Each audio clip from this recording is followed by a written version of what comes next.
Dua tersangka begal ini dibawa ke Polsek Mariana setelah ditangkap unit reskrim.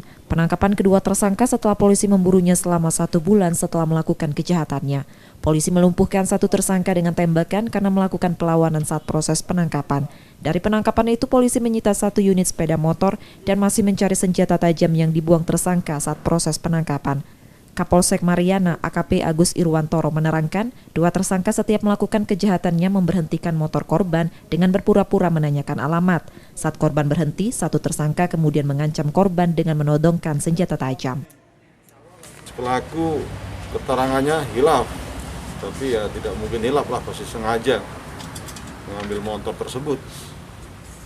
Dan dia bawa senjata tajam ya? Bawa celurit, tapi sampai saat ini celuritnya di PB, daftar pencarian barang. Dari hasil pemeriksaan, bang bukti dijual kemana, Bang? Dititipkan di daerah jalur motor tersebut, tempat kawannya, informasinya begitu. Aksinya mereka berapa kali sudah lakukan? Pengakuannya baru sekali. Untuk pengakuan sendiri itu apa motor mau dijual atau mau dipakai sendiri kemana? Dipakai sendiri motornya. Bang bukti yang kita amankan kan? 1 unit sepeda motor Jupiter warna merah, tapi udah diganti nih, udah ditutup pakai list stiker hijau.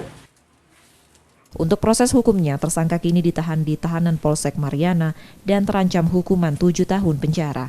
Yudi Kiswanto, Kompas TV, Banyu Asin, Sumatera Selatan.